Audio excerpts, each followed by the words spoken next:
إنا بلوناهم كما بلونا أصحاب الجنة إذ أقسموا ليصرمنها مصبحين.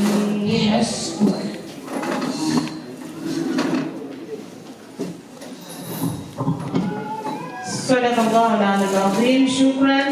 Mshiriki anayefuata ni Amina Yasini, anatokea Mbeya. Amina Yasini anatokea Mbeya, karibu.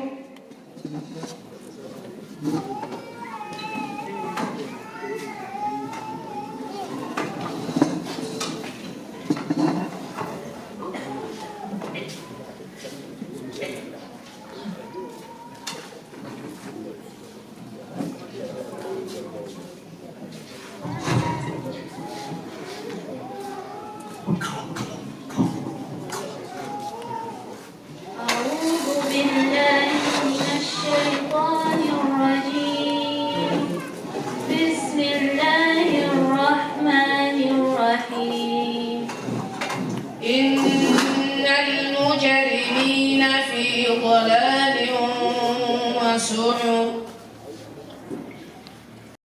من الشيطان الرجيم. بسم الله الرحمن الرحيم.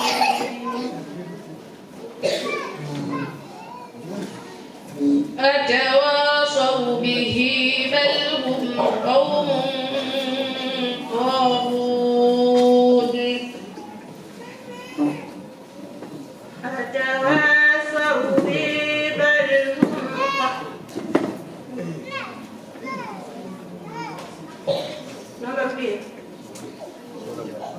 أتواصوا به بل هم قوم طاغون.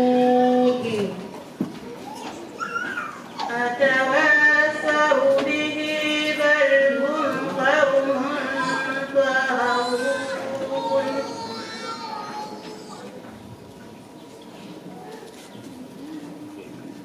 فتول عنهم فما أنت بملوم.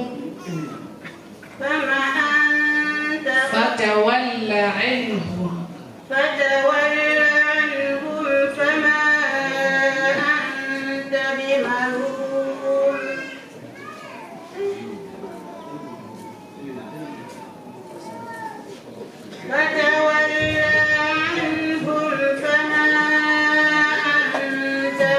وذكر فإن الذكرى تنفع المؤمنين. وما خلقت الجن والإنس إلا ليعبدون.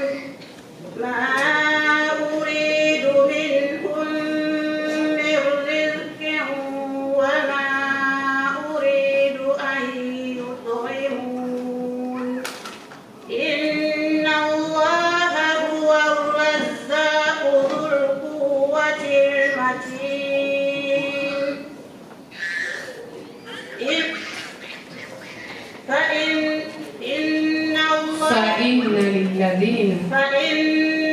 للذين ظلموا ذنوبا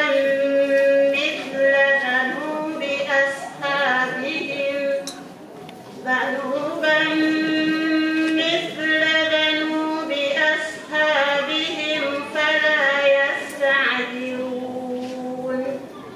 فويل للذين كفروا من يومهم الذي يوعدون. حسبك. هو الذي أرسل رسوله بالهدى ودين الحق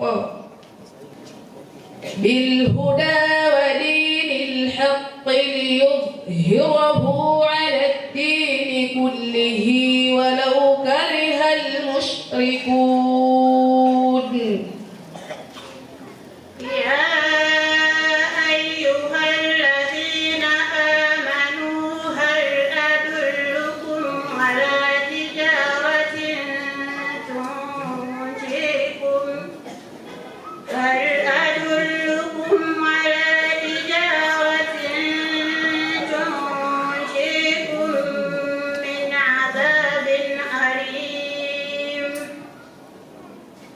تؤمنون بالله ورسوله وتجاهدون في سبيل الله بأموالكم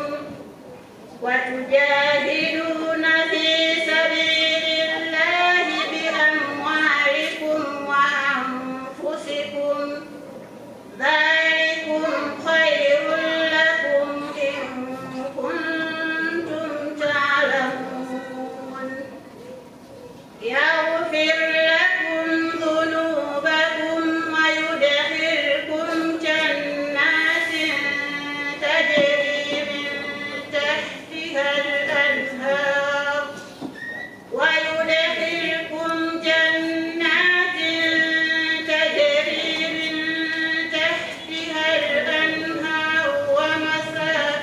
طيبة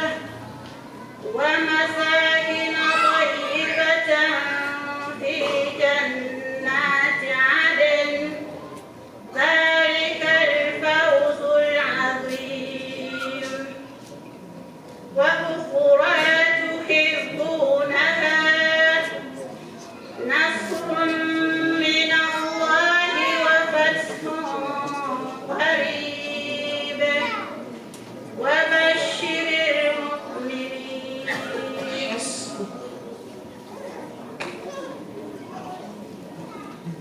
الشيطان الرجيم بسم الله الرحمن الرحيم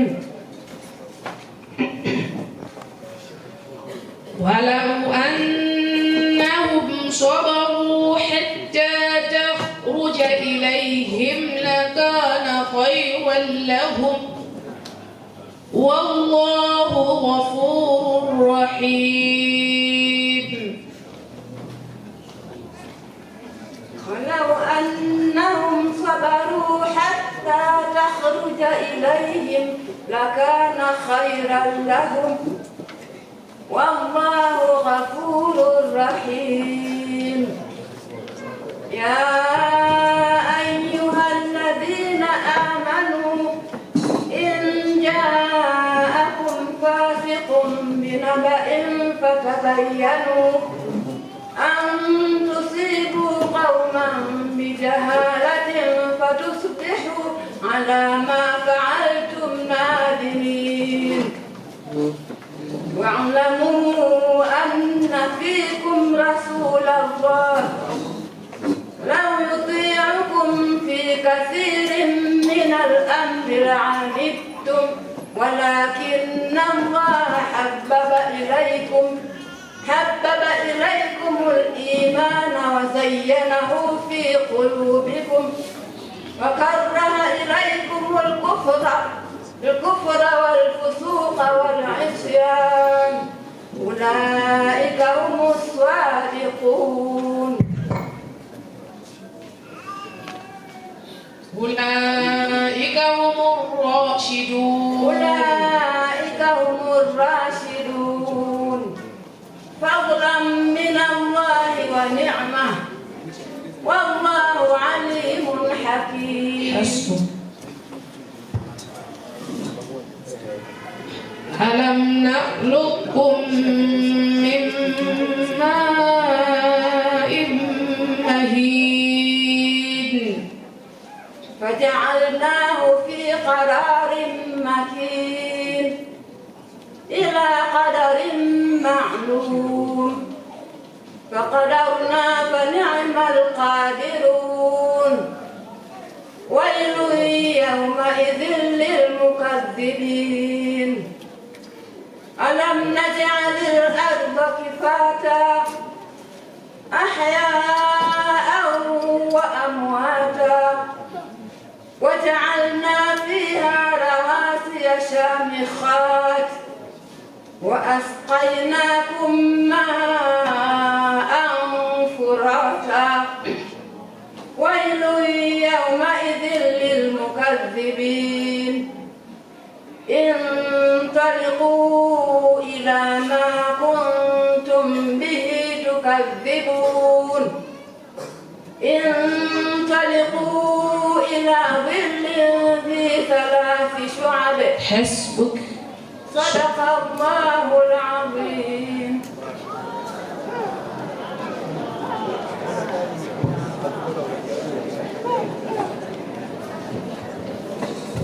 Takbir. Allahu Akbar. Ndio raha ya kujua Qur'ani na kusoma. Takbir. Huyo ni mshiriki wetu wa mwisho katika juzuu 5, Bi Sofia Sakulo, akiwa na umri wa miaka 65, anatokea mkoa wa Dar es Salaam. Na sasa tunaingia juzuu ya 6.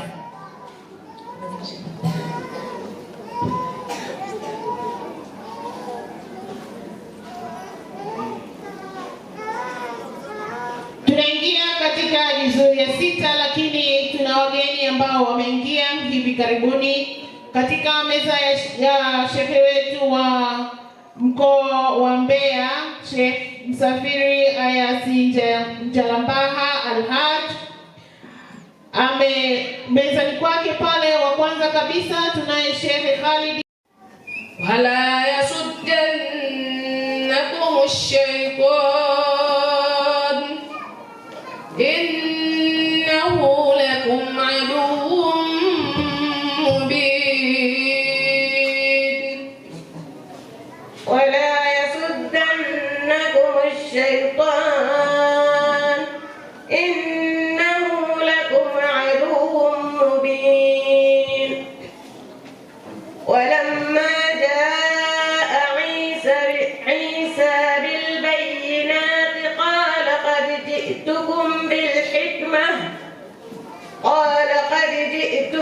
بالحكمة ولأبين لكم بعض الذي تختلفون فيه فاتقوا الله وأطيعون إن الله هو ربي وربكم فاعبدوه هذا صراط مستقيم.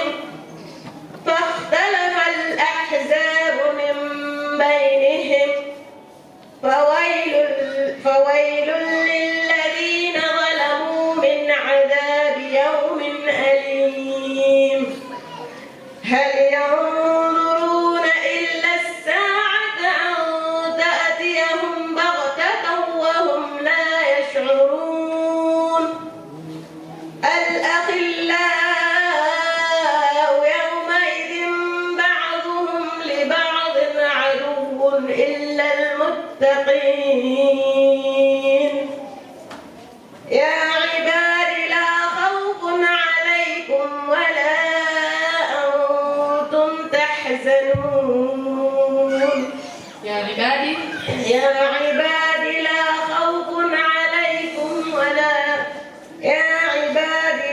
خوف عليكم ولا أنتم تحزنون. يا عبادي لا خوف عليكم اليوم ولا أنتم تحزنون.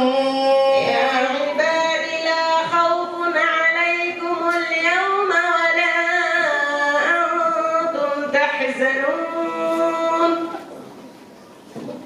الذين آمنوا وكانوا يتقون. الذين آمنوا بآياتنا وكانوا مسلمين. حسبك.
الهدى آمنا به فمن يؤمن بربه فلا يخاف بخسا ولا رهقا وأنا منا المسلمون ومنا القاسطون فمن أسلم فأولئك تحروا رشدا وأما القاسطون فكانوا لجهنم حطبا. حسبك. صدق الله العظيم. آتنا شيئا اتخذها هزوا أولئك لهم عذاب مهين.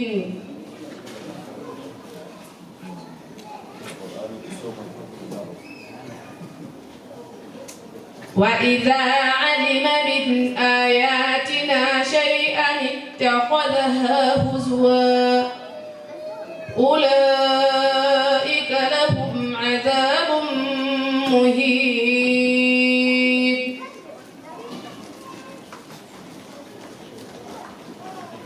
من ورائهم جهنم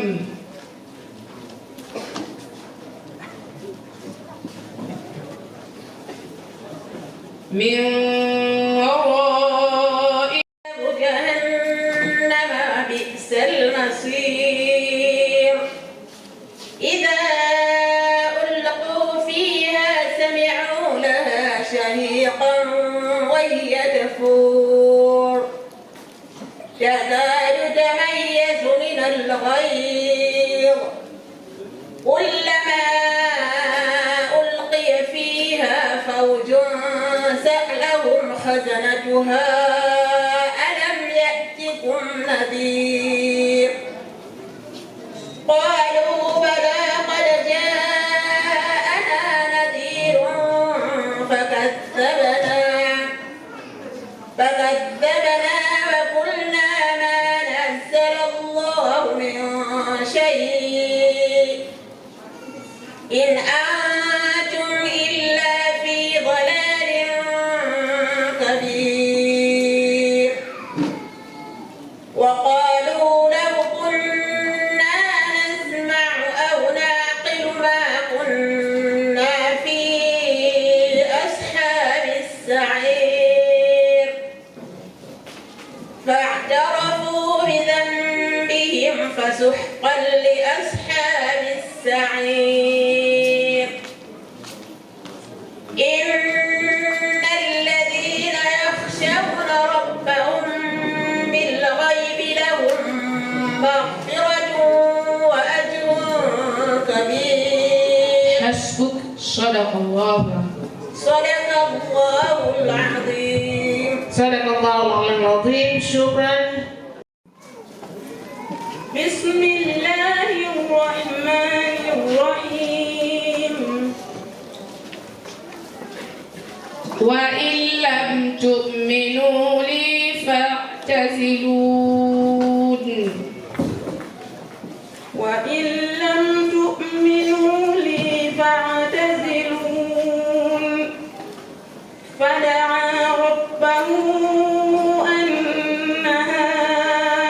هؤلاء قوم مجرمون فأسر بعبادي ليلا إنكم متبعون واترك البحر رهوا إنهم جند مغرقون كم تركوا من جنات وعيون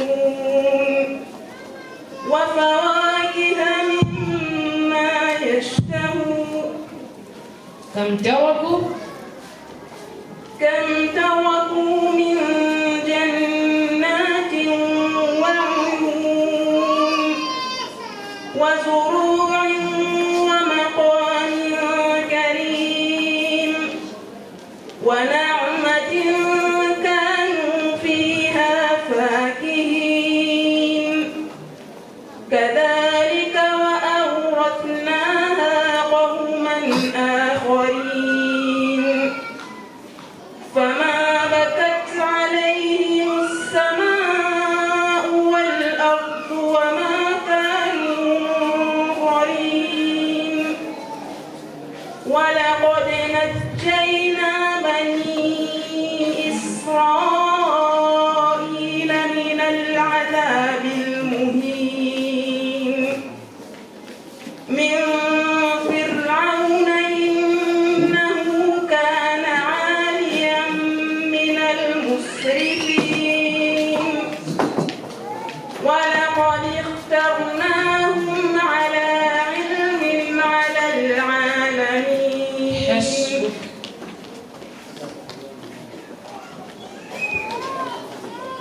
فما وجدنا فيها غير بيت من المسلمين فما وجدنا فيها خير بيت من المسلمين وتركنا فيها آية للذين يخافون العذاب الأليم وفي موسى إذ أرسلناه إلى فرعون بسلطان مبين فتولى عنهم فتولى بركنه وقال ساحر أو مجنون فأخذناه وجنوده فنبذناهم في اليم وهو مليم وفي عاد إذ أرسلنا عليهم الريح العقيم ما تذر من شيء أتت عليه إلا جعلته كالرميم وفي ثمود إذ قيل لهم تمتعوا حتى حين فعتوا عن أمر ربهم فأخذتهم الصاعقة وهم ينظرون. حسبك. صدق الله العظيم. Sadaqallahu al-azim. Mshiriki anayefuata. من الشيطان الرجيم. بسم الله الرحمن الرحيم.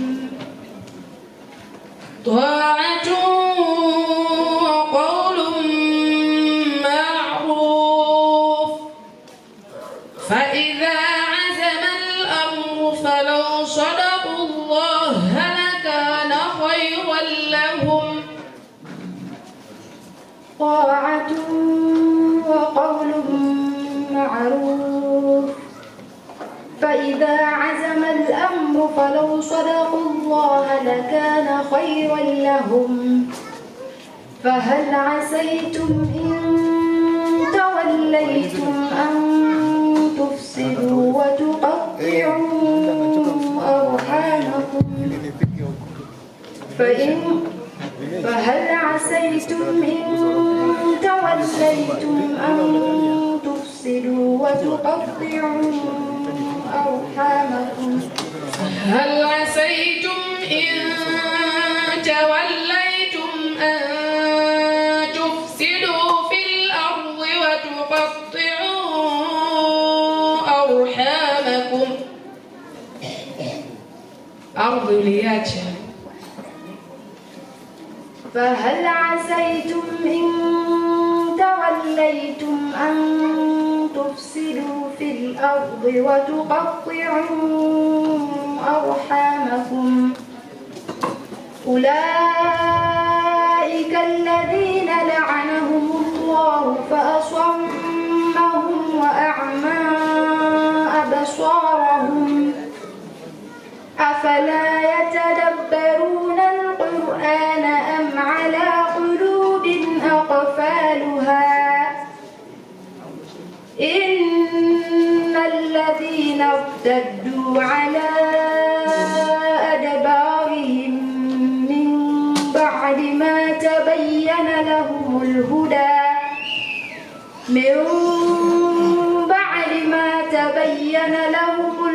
الشيطان سول لهم وأملى لهم ذلك بأنهم اتبعوا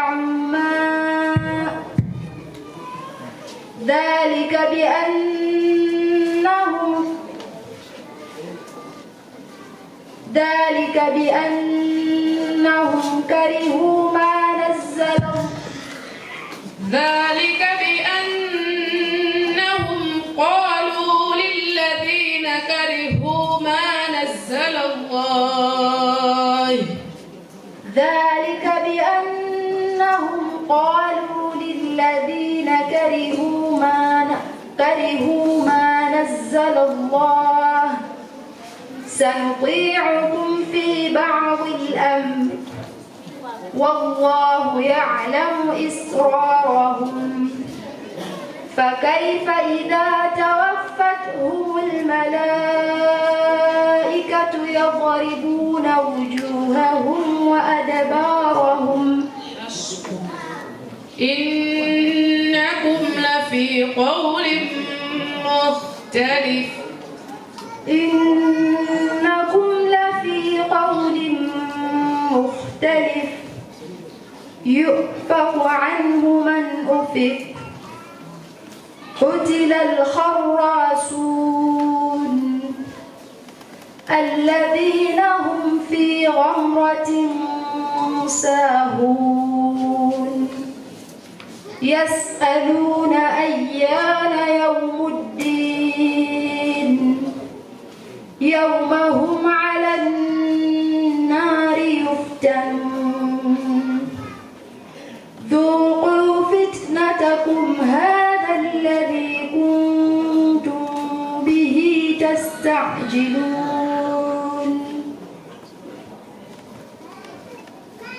إن المتقين في ظلال وعيون إن المتقين في جنات وعيون وفواكه إن المتقين في جنات وعيون ما لكم كيف آخذين ما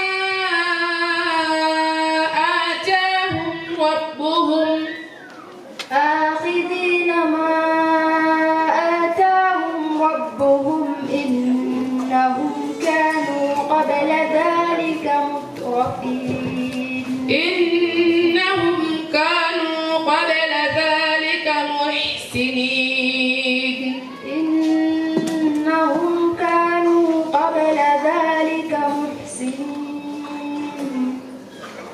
كانوا قليلا من الليل ما يهجعون وبالأسحار هم يستغفرون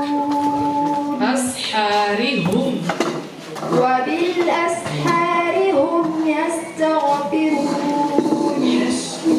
صدق الله العظيم صدق الله العلي العظيم. من الشيطان الرجيم بسم الله الرحمن الرحيم الله الذي أنزل الكتاب بالحق والميزان وما يدريك لعل الساعة قريب يستعجل بها الذين لا يؤمنون بها والذين آمنوا ويعلمون أنها الحق ويستعجل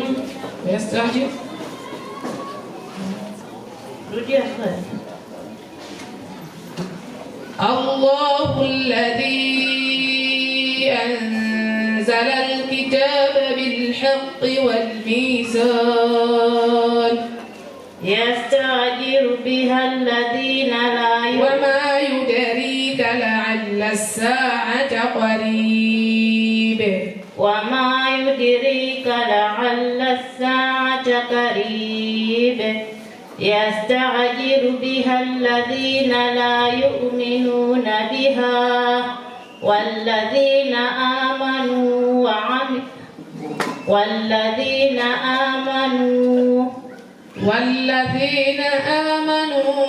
مشفقون منها ويعلمون أنها الحق والذين آمنوا مشفقون منها ويعلمون أنها الحق ألا إن الذين يمارون في الساعة لهم عذاب أليم.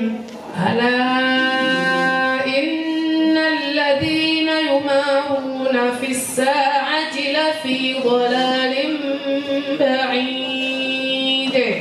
ألا إن الذين يمارون في الساعة لفي ضلال بعيد. الله لطيف بعباده يرزق من يشاء ويقدر. يرزق من يشاء وهو القوي العزيز. يرزق من يشاء وهو القوي العزيز. من كان يريد حرث الآخرة نزد له في حرثه ومن كان يريد حرث الدنيا نؤته منها وما له في الآخرة من نصيب. أم لهم شركاء شرعوا لهم من الدين ما لم يأذن به الله ولولا كلمة الفصل لقضي بينهم وإن الظالمين لهم عذاب أليم. ترى الظالمين لقد كان لكم فيهم أسوة حسنة لمن كان يرجو الله واليوم الآخر ومن يتول فإن الله هو الغني الحميد.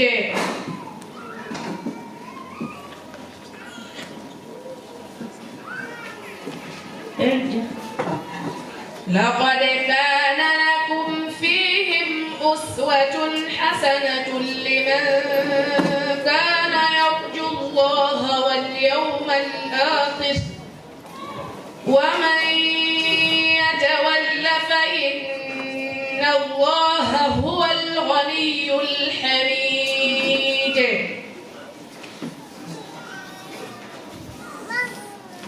عسى الله أن يجعل بينكم وبين الذين عاديتم منهم مودة. عسى الله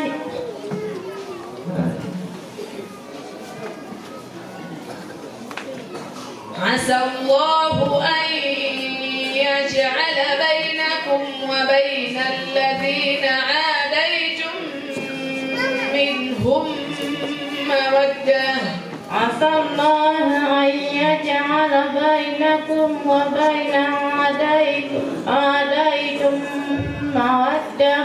عسى الله أن يجعل بينكم وبين الذين عاديتم منهم مودة. عسى الله أن يجعل بينكم وبين الذين عاديتم مودة. وبين الذين عاديتم منهم مودة. وبين الذين عاديتم منهم مودة. والله قدير والله غفور رحيم. والله قدير والله غفور رحيم. حسبك. صدق الله. صدق الله.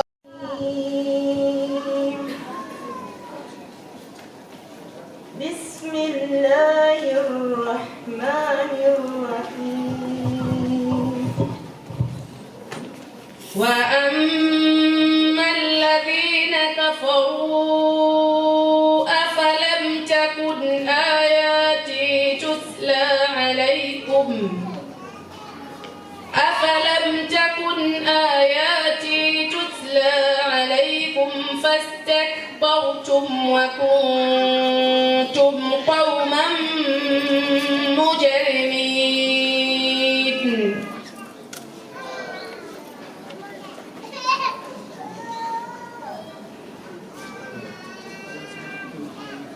وأما الذين كفروا أفلم تكن آياتي تتلى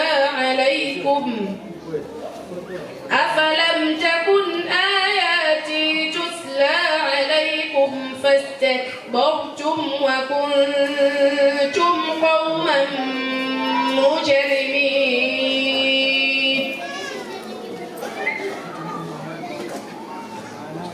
وإذا قيل إن وعد الله حق والساعة لا ريب فيها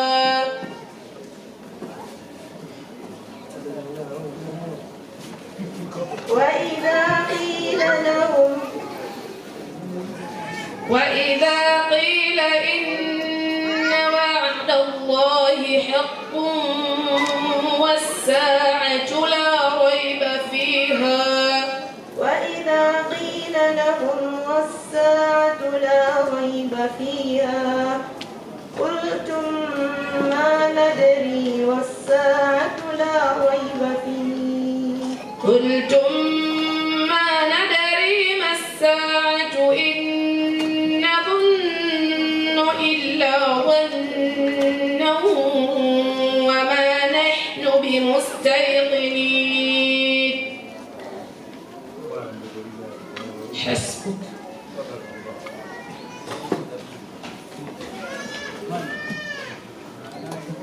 ألا يعلم من خلق وهو اللطيف الخبير. ألا يعلم من خلق وهو اللطيف الخبير. إذا ألقوا هو الذي جعل لكم الأرض ذلولا فامشوا في مناكبها وكلوا من رزقه. هو الذي جعل لكم الأرض ذلولا فامشوا في مناكبها وكلوا من رزقه وإليه النشور.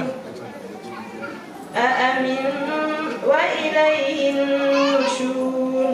قل هو الذي ذرأكم. أأمنتم من في السماء أن يخسف بكم الأرض فإذا هي تمور أم أمنتم من في السماء أن يرسل عليكم حاسبا فستعلمون كيف نذير. ولقد كذب الذين من قبلهم فكيف كان نكير. أولم يروا إلى الطير فوقهم صافات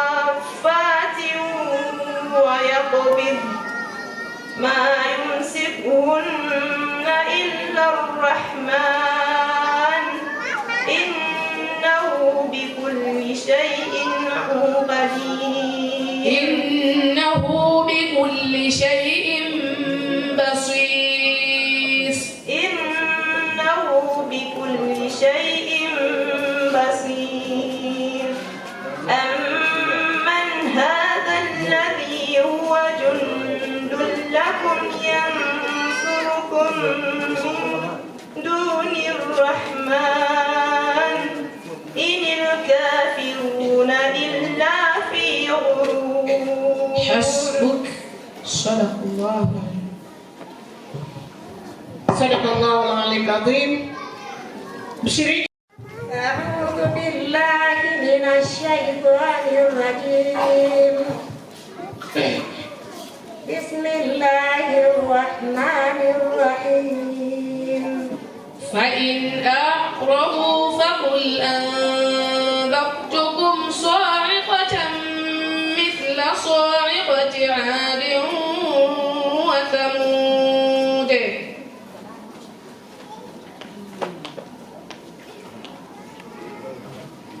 فإن أعرضوا فقل أنذرتكم صاعقة مثل صاعقة عاد وثمود إذ جاءتهم الرسل من بين أيديهم ومن خلفهم ألا تعبدوا إلا الله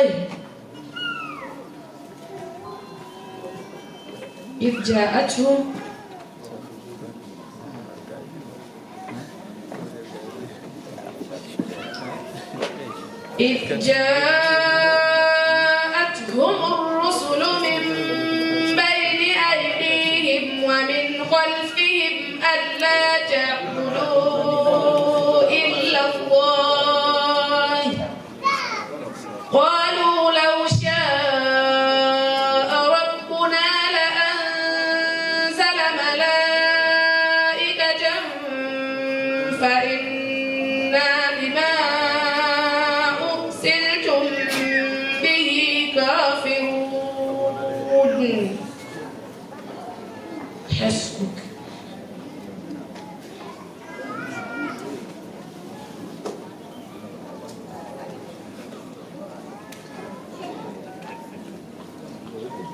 يومئذ تعرضون لا تخفى منكم خافية. يومئذ تعرضون لا تخفى منكم خافية فأما من أوتي كتابه بشماله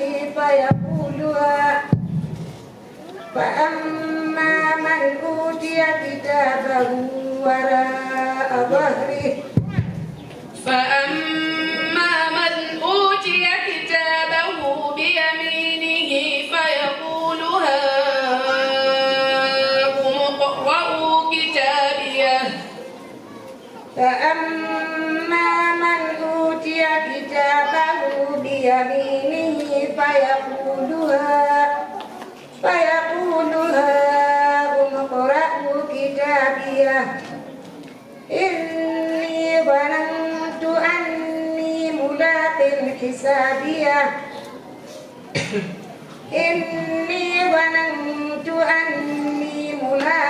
حسابيه فهو في عيشة راضية في جنة عالية قطوفها دانية كلوا واشربوا هنيئا بما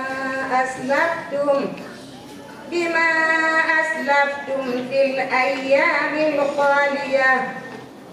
وأما من أوتي كتابه وراء ظهره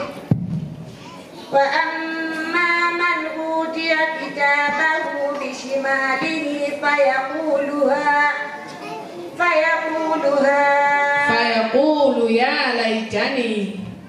فيقول يا ليتني لم أوت كتابيه ولم أدر ما حسابيه يا ليتها كانت القاضية. حسبك.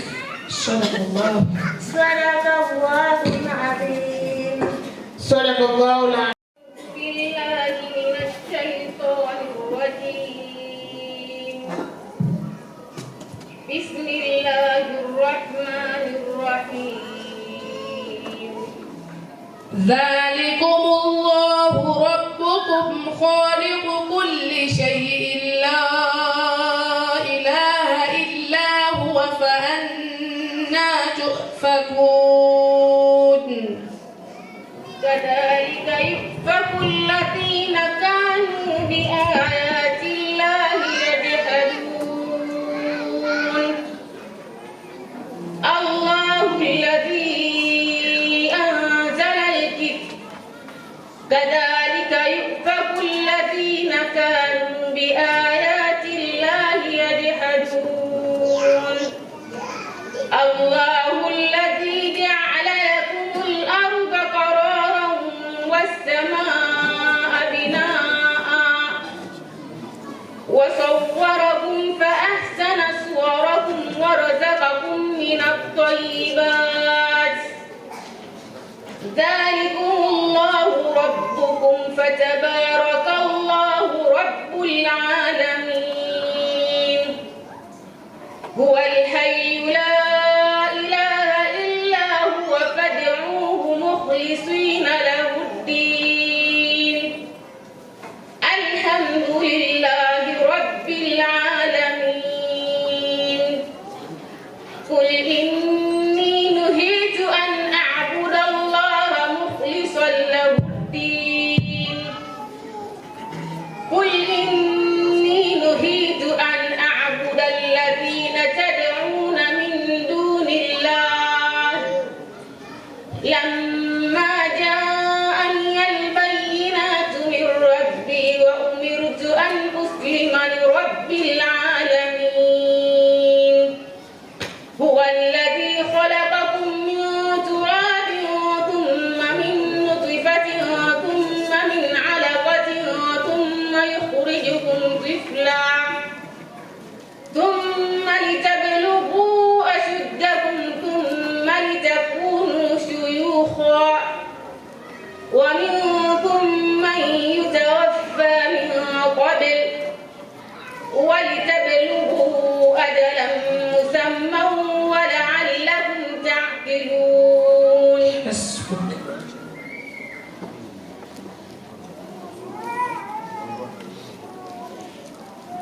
كذلك العذاب ولعذاب الآخرة أكبر لو كانوا يعلمون إن المتقين في جنات كذلك العذاب ولعذاب الآخرة أكبر لو كانوا يعلمون إن للمتقين في جنات إن للمتقين عند ربهم جنات النعيم إن للمتقين عند ربهم في جنات النعيم إن للمتقين عند ربهم جنات النعيم أفنجعل المسلمين كالمجرمين ما لكم كيف تحكمون أم لكم كتاب فيه تدرسون إن لكم فيه لما تخيرون أم لكم أيمان علينا بالغة إلى يوم القيامة إن لكم لما تحكمون سلهم أيهم بذلك زعيم أم لهم شركاء فليأتوا بشركائهم إن كانوا صادقين أم لهم شركاء فليأتوا بشركائهم إن كانوا صادقين فاصبر لحكم يوم يكشف عن ساق ويدعون إلى السجود فلا يستطيعون يوم يكشف عن ساق ويدعون إلى السجود فلا يستطيعون حسبك. صدق الله. Sadaqallahul azim. Anatokea Zanzibar. Saada Buhai Ahmad, umri wa miaka 53, anatokea Zanzibar.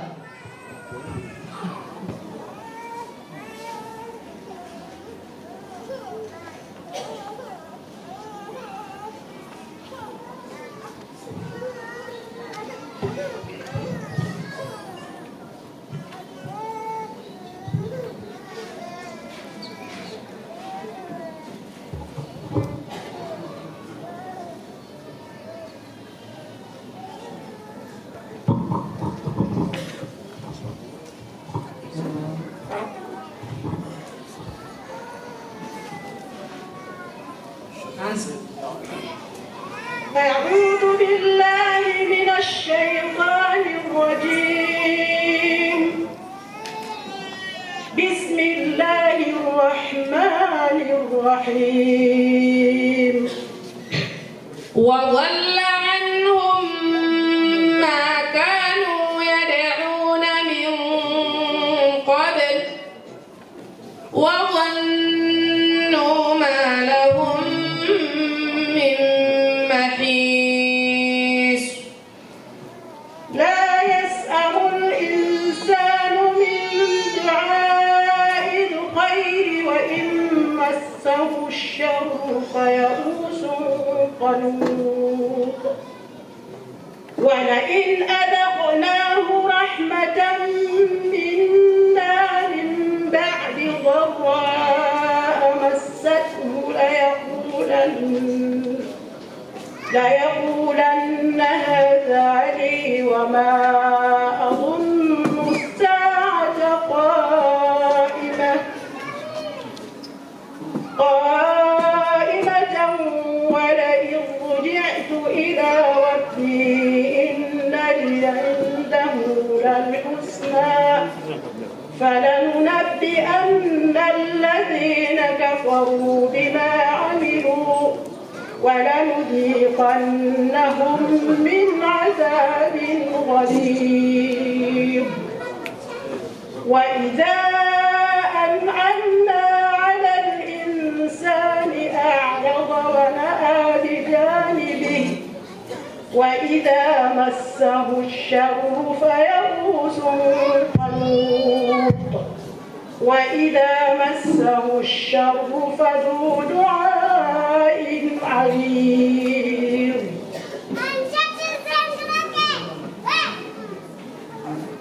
قل أرأيتم إن كان من عند الله ثم كفرتم به من أضل ممن هو في شقاق بعيد. حسبك.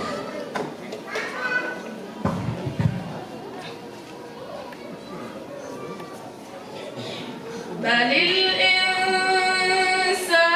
على نفسه بصيرة ولو ألقى معاذيره لا تحرك به لسانك لتعجل به إن علينا جمعه وقرآنه فإذا قرأناه فاتبع قرآنه ثم إن علينا بيانه. كلا بل تحبون العاجلة وتذرون الآخرة وجوه يومئذ ناظرة إلى ربها ناظرة ووجوه يومئذ باسرة تظن أن يفعل بها فاقرة. كلا إذا بلغت التراقي وقيل من راق وظن أنه الفراق. حسبك. صدق الله العظيم. صدق الله العظيم. Wakati majaji wanajiandaa na zoezi la kuunganisha maksi ili kumpata mshiriki wa kwanza, wa pili na watatu, sasa naomba nimkaribishe MC mwenzangu MC Ibrahim Bombo ili aweze na yeye kutuongozea katika kipindi hiki cha pili. Lakini kabla hajafika, kuna tafakari moja nataka tuifanye sisi. Hapa wote sisi ndio wazazi. Kwa hiyo naomba wakina mama wanne waje hapa mbele. Wajitolee kina mama wanne. Tuokoe muda jamani, tumejitahidi kuwahi ili tuwahi majumbani. Naomba wakina mama wanne waje hapa mbele. Lakini naomba kutoka meza kuu, naomba viongozi wangu wawili waje hapa mbele, ambao kidogo si wa kujivuta. Shehe Mtua, karibu. Shehe wa wilaya ya Mbeya mjini, karibu.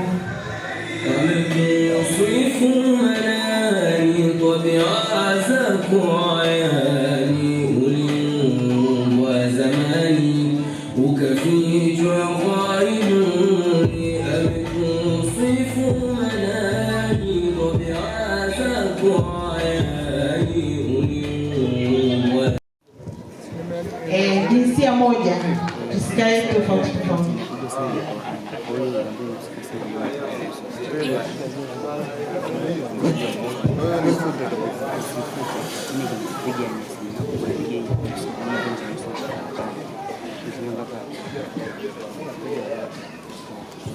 Mmeona hapo mezani, hapo mbele yetu tuna hapo mmekusanya. Nataka zionekane kama ni pea tofauti, msisogeleane.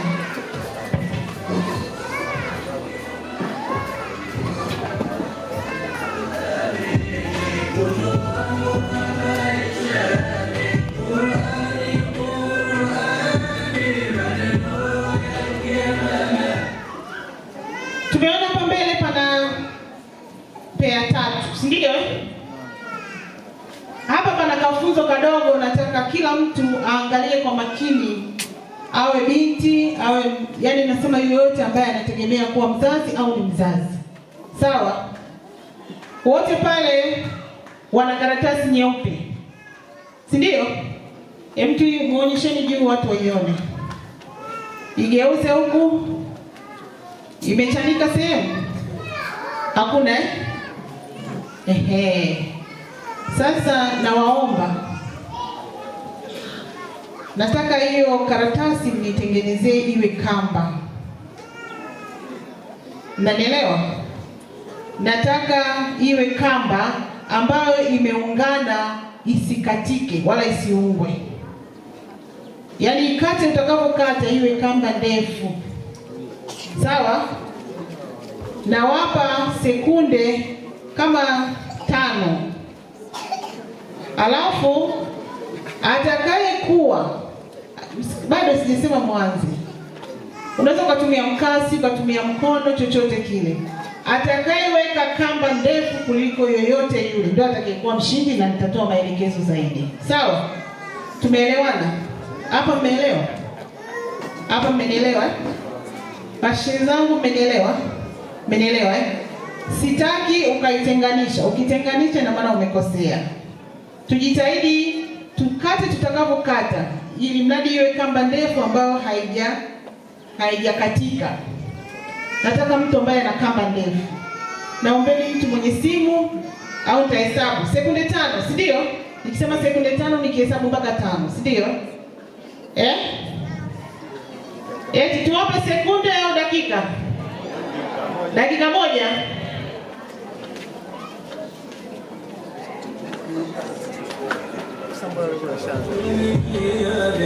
Sasa hivi saa 6 na dakika 30. Haya, bismillah, tuanze.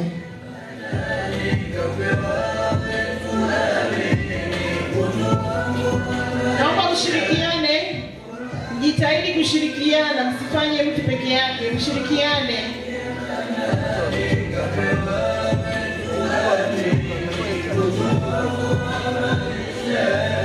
Ni maneno matukufu yasiyo na mapungufu na wala hayakifu kwa mja mwaminifu. Ni maneno matukufu, jitahidi, muda unakaribia kuisha, na wala hayakifu kwa mja mwaminifu. Tuangalie jamani, mnaona wanapohangaika Nashirikiana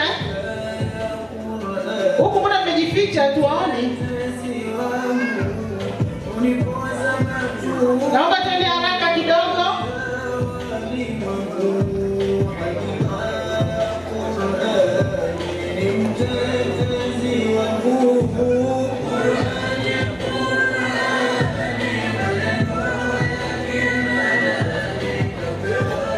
Bado sekunde chache.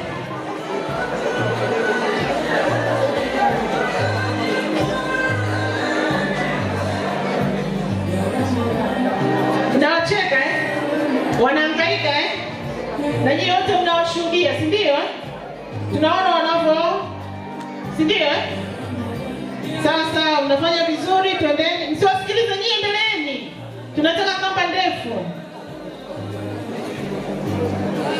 Nyinyi huko si mnaona jinsi walivyo wanavyochana, mnawashuhudia si ndio? Kuna mtu ambaye aone wanavyochana zile karatasi? Mnaona Moja, tatu. Nikisema tuache tunaacha. 2, 1, naomba tuache. Ukti hapa. Naomba tuzilete hapa mbele. Tunataka kila mtu alete hapa mbele, tuzipime urefu. Zinyosheni juu.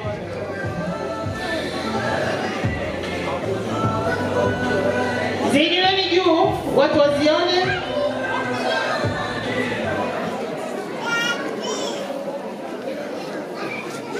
Mesiona?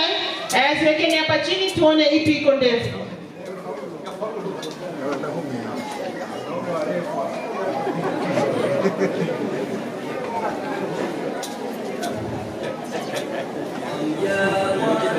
Meona ambayo inaonekana ndefu Mashe zangu pale ya kwanza ndefu, lakini huku mauti inafuatia ya pili, ile ya katikati imekuwa fupi, si ndio? Meona jinsi gani walipokuwa wanahangaika kuzikata hizi karatasi. Hawakuwashirikisha nyinyi huko, si ndio? Walikuwa wanafanya wenyewe pale, wawili wanashirikiana, si ndio? Lakini sisi tulikuwa tunafanya nini? Tunawaona. Kuna mtu ambaye alikuwa anawaelekeza? Hakuna, tulikuwa tunawacheka. Si ndio? Kuna kitu mnapata? Bado Hili ni fumbo. Tunaenda hatua ya pili. Hizi karatasi kila mtu ashike ya kwake.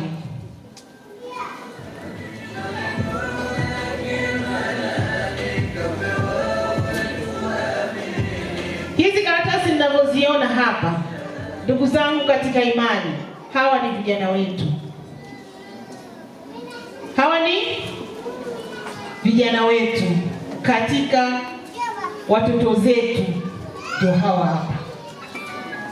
Tunaishi nao, tunakuwa nao, tunawaona, si ndio? Wanapoharibika tunaona, tuwaone. Tulikuwa tunafanya nini? Tunawacheka, si ndio? Wenyewe wameshirikiana na rafiki na nani, lakini walikuwa wanaharibika, lakini sisi tulikuwa tunawacheka, si ndio? Hakuna mtu ambaye yeyote amesema usifanye hivyo, usifanye hivyo, si ndio? Tulikuwa tunawacheka, lakini tulikuwa tunafanya nini? Tunawaona, si ndio? Sasa tunaenda kwenye awamu ya pili.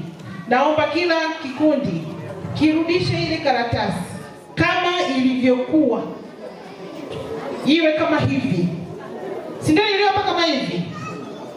Nataka mnirudishie. Kuna gundi, kama utatumia kitu chochote pale, pana gundi pana, na tena irudishwe hivi, iwe kama ilivyokuwa mwanzo.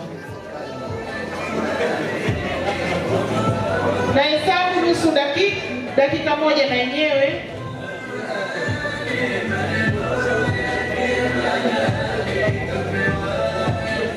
Naomba tuangalie kwa makini wanavyoirudishia. Ni maneno matukufu yasiyo na mapungufu na wala hayakifu kwa mja mwaminifu. Ni maneno matukufu yasiyo na mapungufu na wala hayakifu kwa mja mwaminifu. Unipoza majukumu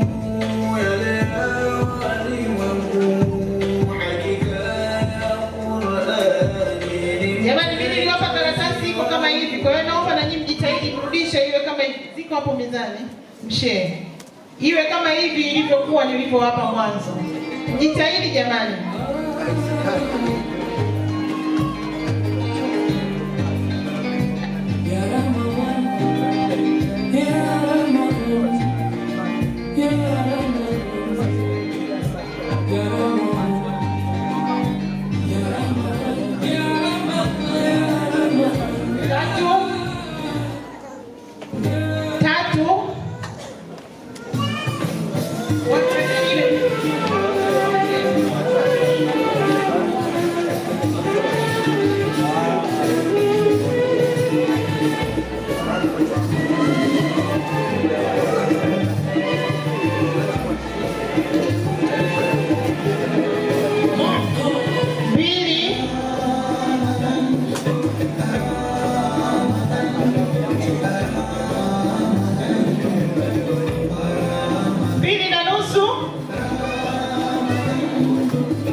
Moja, naomba tusimame.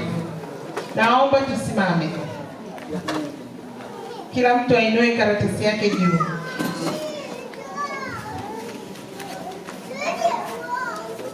Naomba tuinue karatasi zetu juu.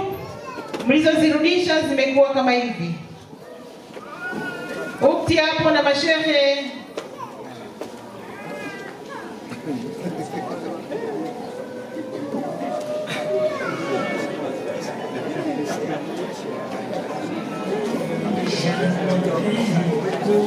Naziona jamani karatasi zao. Inueni juu wazione. Imekuwa kama hii.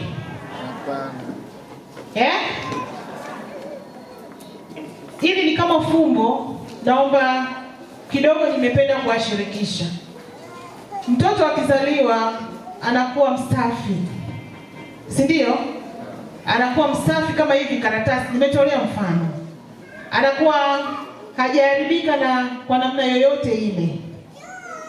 Lakini anapokuja katika dunia, sisi kama wazazi, sisi ni kama walezi tunaomzunguka yule kijana, tunamharibu. Ndio pale mwanzo tuliziharibu zile karatasi, si ndio? Lakini sasa changamoto inakuja. Je, mtoto akishaharibika tunaweza tukamrudisha akawa kama hivi?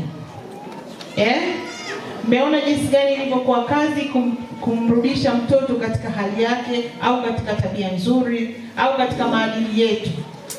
Kwa hiyo naomba Ukti Hamisa aje atoe aya pamoja na ufafanuzi katika kitabu cha Mwenyezi Mungu pamoja na hadithi. Ni kitu gani ambayo kinatupa ushahidi kwamba sisi kama wazazi tunatakiwa tuwe walezi bora katika familia zetu. Wewe kama kijana unapotaka kuchumbia, tafutia mke ambaye ni bora, ambaye atakayekuwa kuja kuwa mwalimu katika familia yako. Wewe kama binti halikadhalika. Lakini sisi wote hapa ni walezi. Wewe umeolewa au hujaolewa, wote tunashiriki katika kumlea mtoto. Mtoto sio wako tu. Yule mtoto yote ambaye yuko anakuzunguka ni mtoto wako, na siku ya mwisho tutakuja kuulizwa, kwa sababu wewe ni mzazi. Tunaelewana? Ni ngumu sana mtoto akishaharibika kumrudisha katika hali yake nzuri au katika maadili. Kwa hiyo niwaombe wazazi wangu, kabla sijampa maiki mtoa tafsiri ya hili zoezi, niwaombe sana, sisi wazazi tuko answerable, yani tuna wajibu. Tuna wajibu wa watoto ambao wanatuzunguka. Sasa hivi tuna mmomonyoko wa maadili kwa vijana wetu. Kama kauli mbiu yetu inavyosema, kuisoma Qur'ani kunajenga imani na maadili.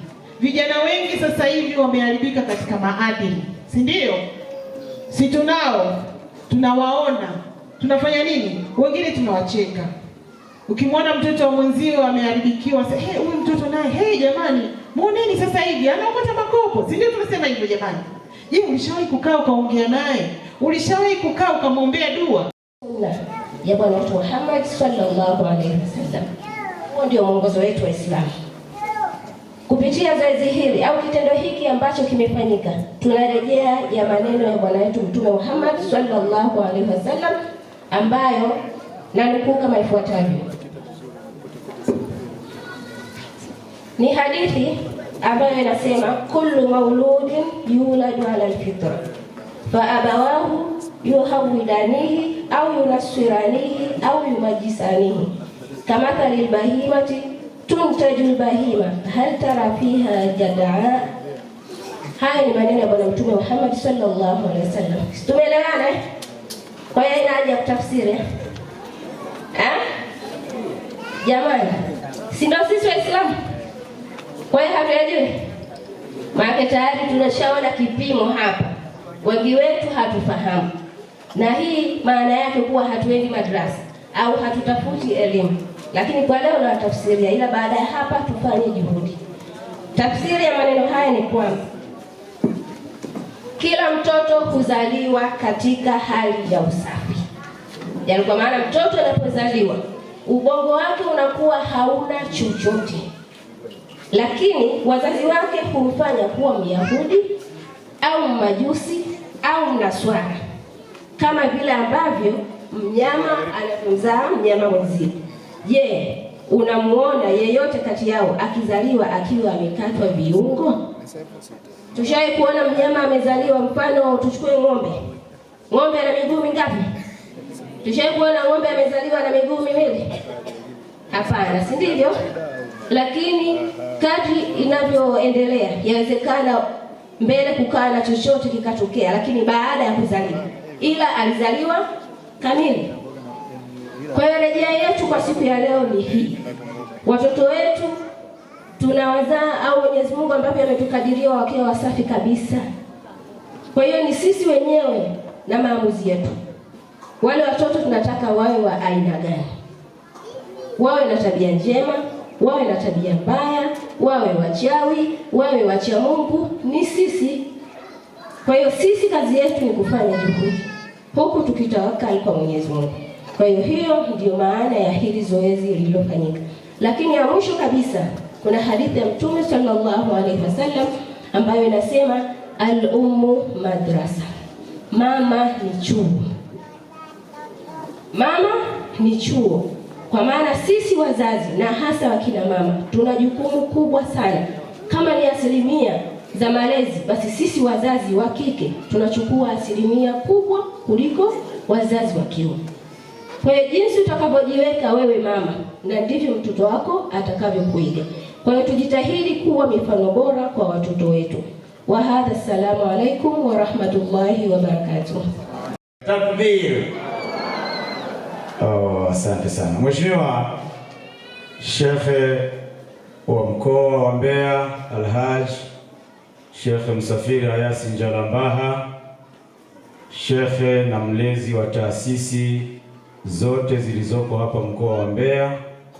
Kuna taasisi maalum kama taasisi hii ya Ittihad Mamas na Mridef anaingia moja kwa moja, lakini zingine zote zilizobaki yeye pia ni mlezi wa taasisi hizo.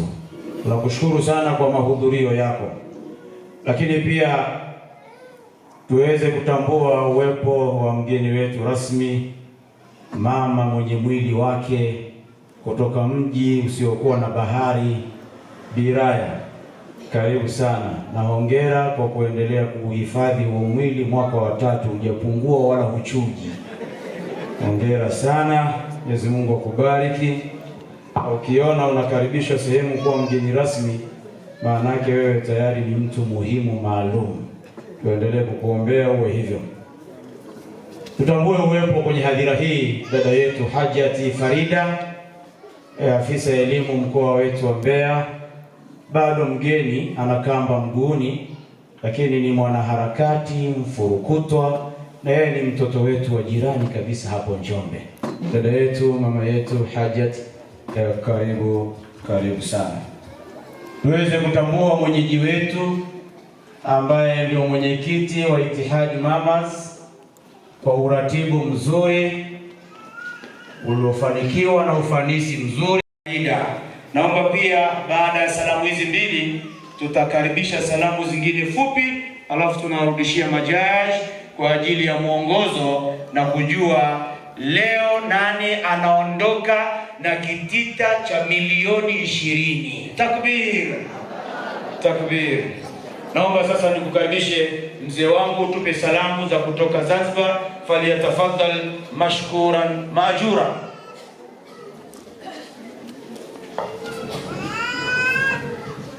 Assalamu alaikum wa rahmatullahi wa barakatuh. Alhamdulillah rabbil alamin. Wassalatu wassalamu ala rasulillahi sallallahu alaihi wasallam. Wala hawla wala quwwata illa billahi al-azim.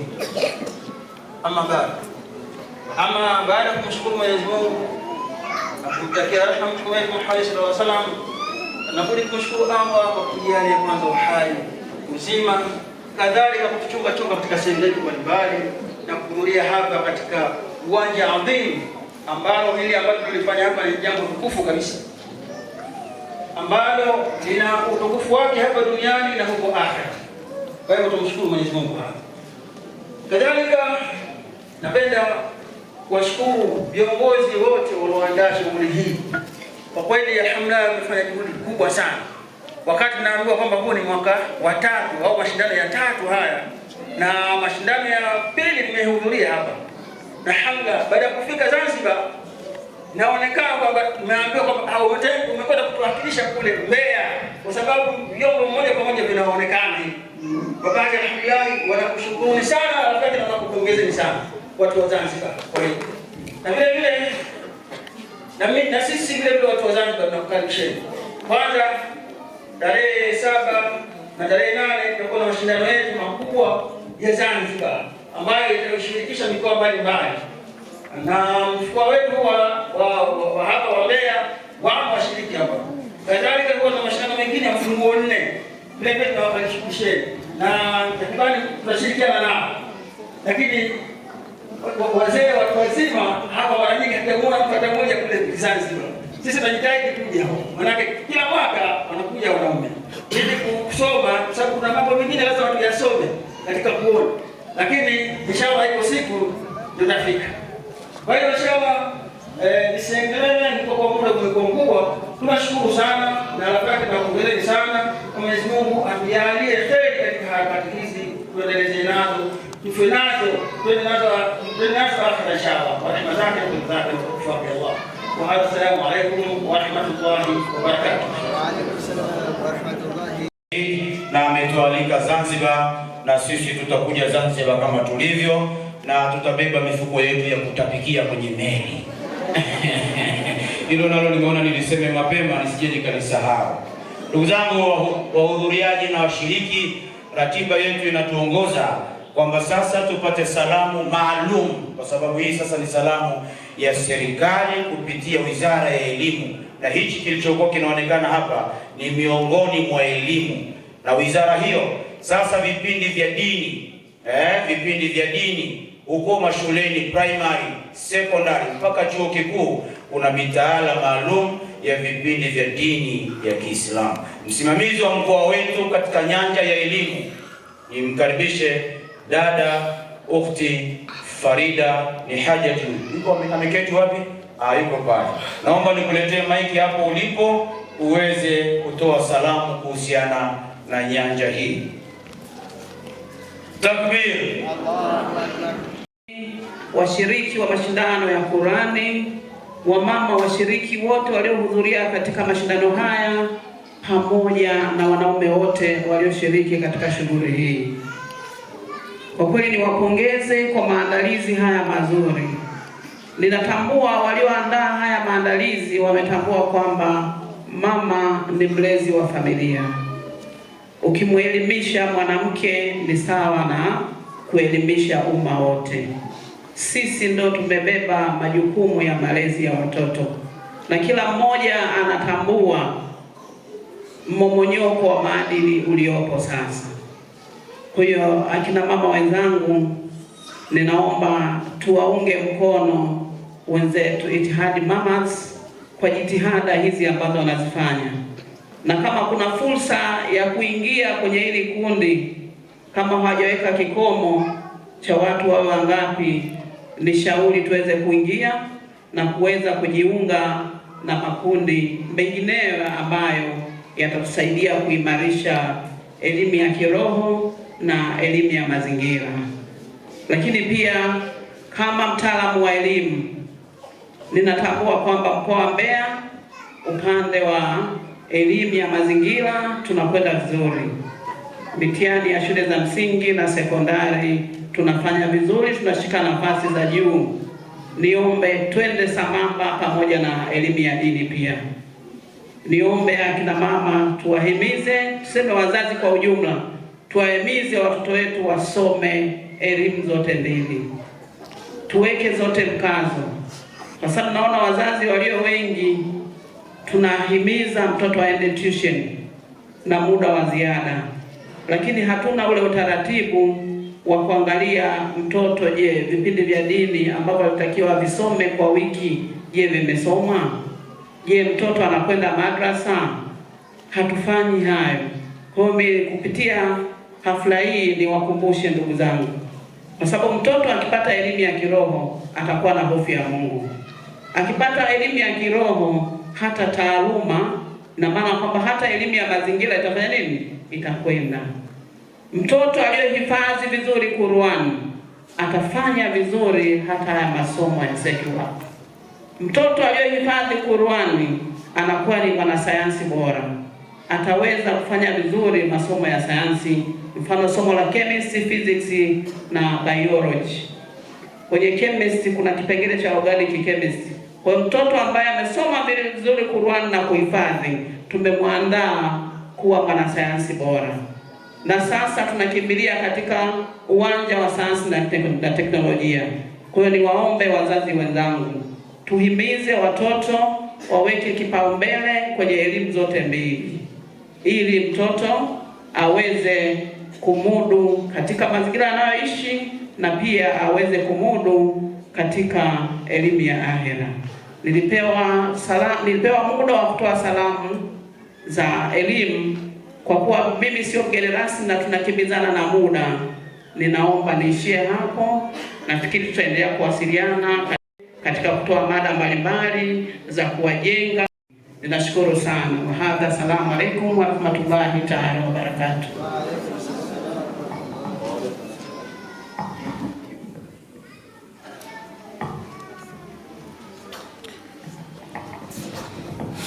Wa alaikum salam wa rahmatullahi wa barakatuh. Tunashukuru sana Hajati Farida, tunakuombea kwa Allah subhanahu wa ta'ala aendelee kukuinua katika nafasi yako hiyo ulionayo, kwa sababu ni vigumu sana kuwa Hajati alafu afisa elimu mkoa.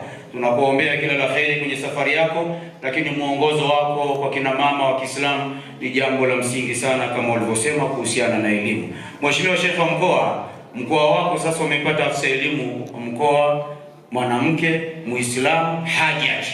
Hana ubaguzi baina ya Waislamu na wasiokuwa Waislamu. Anafanya kazi vizuri na ofisi yake iko wazi, anayetaka akamgongee pale. Naomba nichukue nafasi hii sasa, baada ya elimu hiyo kuipata kutoka kwa afisa elimu, Mheshimiwa mgeni rasmi Biraya Mbeya, wewe sio mgeni tena, umekuja kipindi cha joto.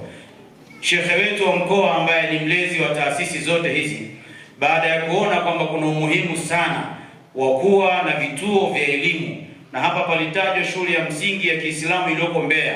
Sasa shekhe amekuja na falsafa kubwa na upeo mkubwa wa kujenga shule ya sekondari itakayeweza kuinvolve wanafunzi wengi sana. Mbeya hatuna shule ya sekondari hata ya kusingiziwa ya Kiislamu. Kwa hiyo Mheshimiwa Sheikh wa mkoa, baada ya kuingia kwenye ushehe, amekuja na slogan kubwa sana, na kwa slogan hiyo inatakiwa tumuunge mkono, kwa sababu sio yeye bali ni Waislamu wote. Lakini kwa kuwa anatuongoza yeye, nimepitisha vipeperusi humo kwenye meza zenu, baadhi yenu mmeviona, na wale mliotoka nje ya Mbeya vipeperushi hivi mtavipata, ili muende kuwa wawakilishi huko kwamba namna gani tunamsaidia shekhe wa mkoa katika kusimamisha jengo la shule ya sekondari ambalo linapatikana pale barabara ya 8, msikiti mkuu wa Ijumaa, na mpaka sasa msingi umeanza na kazi inaendelea. Kwa hiyo tumetoa milango wazi na shekhe yuko tayari kupokea sumni ya mtu ili iende pale, kwa sababu sadaqatun jaria ndiyo kitu pekee kitakachotuvusha tutakapokuwa pale kaburini. Baada ya kusema haya, sasa niweze kumkaribisha yeye mwenyewe mlezi wa taasisi zetu zote, shekhe wa mkoa Alhaj Msafiri Ayasi Njalambaha, falyatafadhal mashkuran maajura.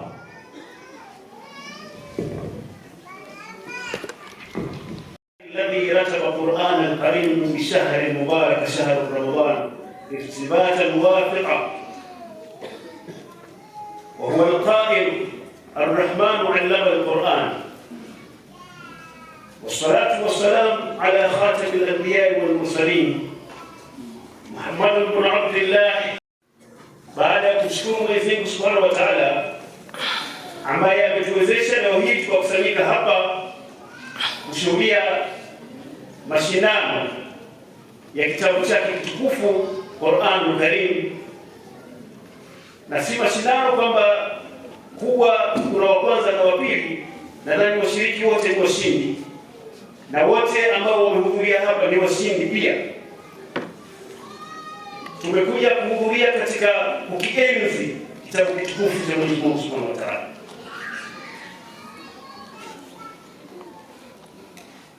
Nazungumza hapa nikiwa na kofia mbili kama shehe wa mkoa na kama mwenyekiti wa MREDEF. Sasa katika kofia yangu ya MREDEF niseme kwamba nawashukuruni sana nyote mliofika hapa kuweza kuhudhuria tukio hili, kuweza kutenga muda wenu kwa ajili ya tukio hili. Nawashukuru sana wale wote waliotukimbilia kutoka mikoa tofauti ndani ya nchi yetu, kama mikoa hiyo ilivyotajwa, kuja kushirikiana nasi huku. Wenzetu wametoka Tanzania visiwani pia hapa, tunawashukuru sana na tunaombea kwa Mwenyezi Mungu awape kila heri, na vile vile tunamwomba Mwenyezi Mungu awarejeshe salama huko kwao. Ndugu zangu, unaweza ukaandaa shughuli lakini wahudhuriaji wakawa hawapo, shughuli itakudolea. Kwa hiyo katika hali kama hii tunapaswa sisi kumshukuru Mwenyezi Mungu na kuwashukuru wenzetu kwa lile mlilofanya, kwa sababu Mtume sallallahu alaihi wasallam anasema, man la yashkuru nas la yashkuru Allah, yule asiyewashukuru watu basi anakuwa hamshukuru Mwenyezi Mungu Subhanahu wa Ta'ala. Na naomba sana hali hii iweze kuwa endelevu, kwa sababu kitabu hiki kilikuwepo, kipo na kitakuwepo hata tutakapoondoka duniani, chenyewe kitakuwepo tu. Kwa hivyo tuendelee kwa pamoja kukidumisha kitabu hiki ambacho Mwenyezi Mungu amekifungamanisha na mwezi huu mtukufu ambao sisi tumo ndani yake. Shahru Ramadhan alladhi unzila fihi alquran hudan linnasi wa bayyinatin min alhuda wal furqan, mwezi wa Ramadhani ambao ndio umeshushwa Qur'ani, basi wenyewe ni ubainifu kati ya uongofu na batili. Kwa hiyo tumo ndani ya mwezi huu na tumo ndani ya msimu wa Qur'ani. Kwa hivyo mambo kama haya yanakufanyika ni mambo muhimu sana. Na niseme tu kwamba tukio hili limekuwa ni la kwanza kabisa ndani ya mwezi huu wa Ramadhani. Kuna matukio mengine yanayokuja mbele kama haya. Kwa mfano, sisi pia katika Baraza Kuu la Uislamu wa Tanzania BAKWATA mkoa wa Mbeya, kwa kushirikiana na umoja wa maimamu ambao ndio waanzilishi wa mashindano haya ya Qur'ani katika mkoa huu, tutaendeleza uanzilishi wetu na tutafanya tukio hilo mwezi ujao tarehe 15. Itakuwa sawa sawa na mwezi 25 wa Ramadhani katika ukumbi huu wa Mkapa. Kwa hivyo nichukue fursa hii pia kuwakaribisheni wote na kufikisha salamu hizi kwa wengine pia waweze kushiriki. Hata wenzetu mmetoka mbali, tunawakaribisheni. Karibuni sana, tu pamoja katika kuitukuza Qur'ani, katika kufaidika na yale ambayo wenzetu wa Ittihad Bamas wametuambia. Hali kweli kwa Mbeya ndio imekuwa duni zaidi, lakini tunafahamu hali kwa ujumla ya swala la elimu ya mazingira kwa sisi Waislamu ilivyo katika Tanzania. Kwa hivyo inapotokea fursa kama hii, basi tupambane katika kufaidika nayo. Tujitahidi, ni swala ya tijaria ambayo tutafaidika nayo hata pale tutakapofariki, tutakuwa bado tunaendelea kufaidika na sadaka hiyo na umma wetu utafaidika. Bwana Mtume Muhammad sallallahu alaihi wasallam. Kiukweli mimi napenda niwapongeze wana Mbeya, manake Mbeya siku zote inaambiwa Mbeya haina dini, Mbeya sio iko nini, lakini sasa hivi mnaonyesha Mbeya kuna jambo. Na kama aliposema shekhe wangu hapa, tuanze kukaa mkao wa kula, Mbeya inakuja vibaya. Niwapongeze sana mlioandaa mashindano haya makubwa. Allah subhanahu wa ta'ala awajalieni imani, cha Mungu na mwisho kwa mwema.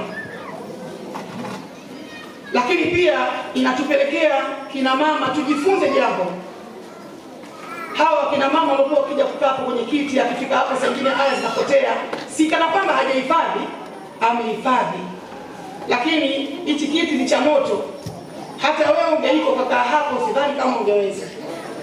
Niwapongeze sana washiriki wote mliosoma. Allah subhanahu wa ta'ala awajalieni, muendelee na kupambana.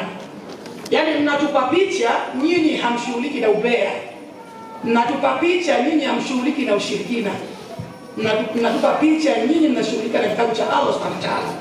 Na ndio maana mmethubutu mpaka leo hii mkaonekana na Allah akawatambua, akawatambulisha.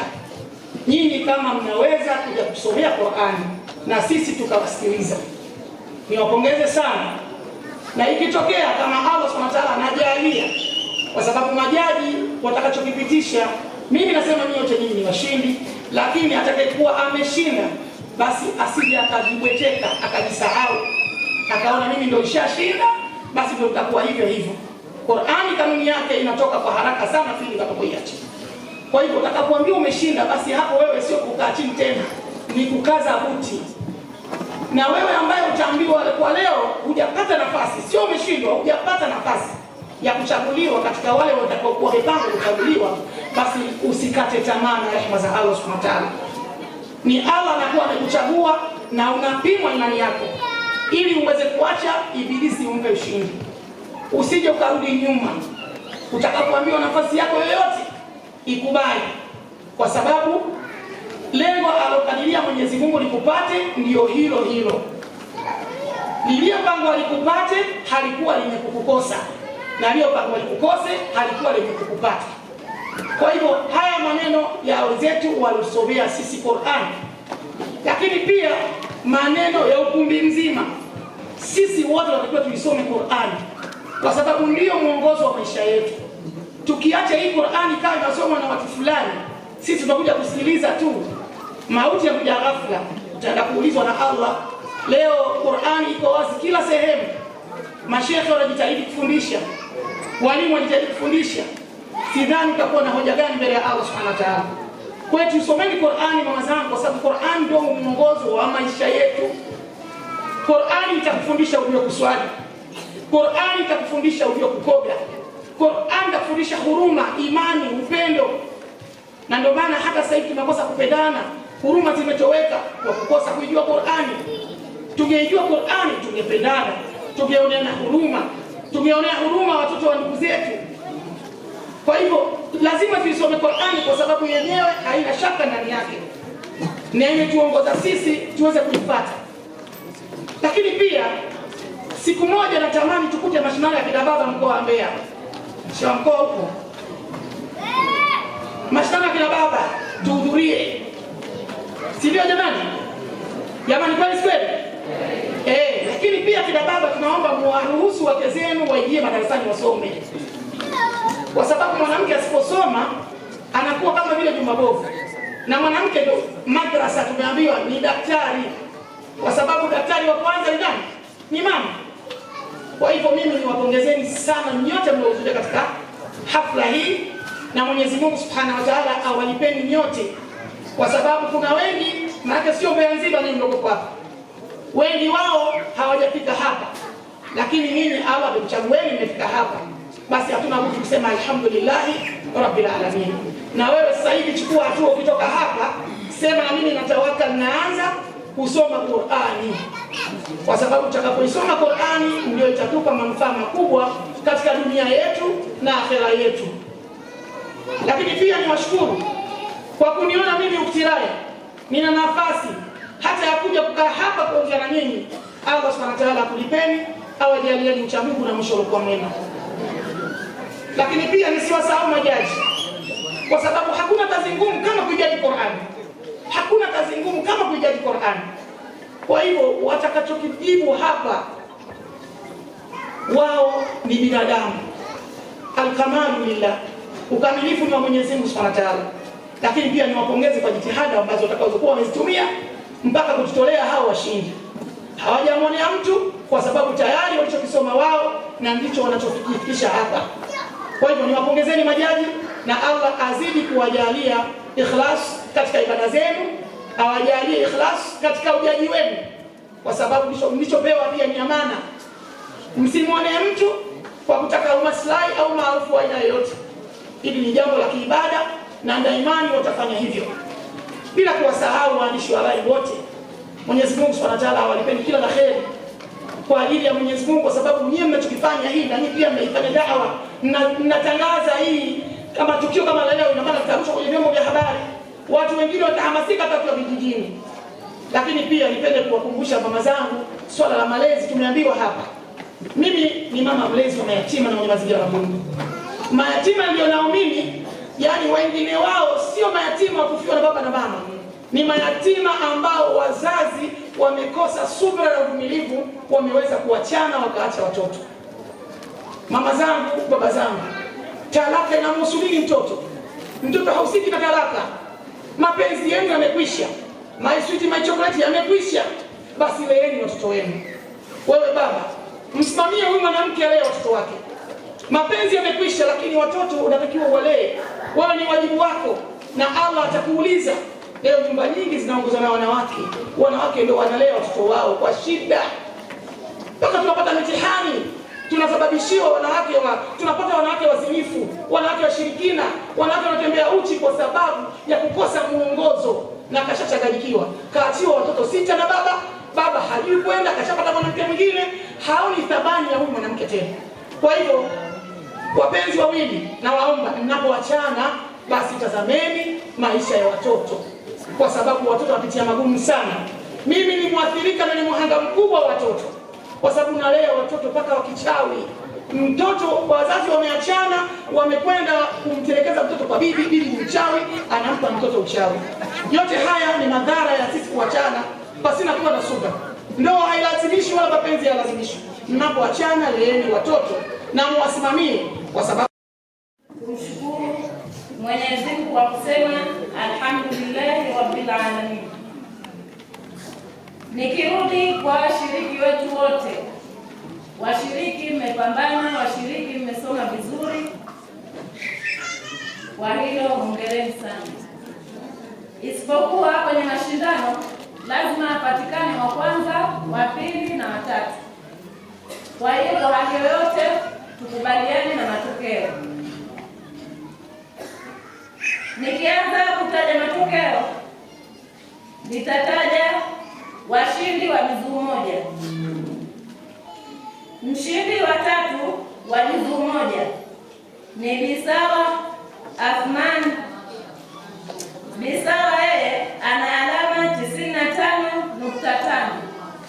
Anatokea Mbeya, ana umri wa miaka 53. Takbir. Subiri kwanza. Tuweke utaratibu utatoka. Subiri kwanza.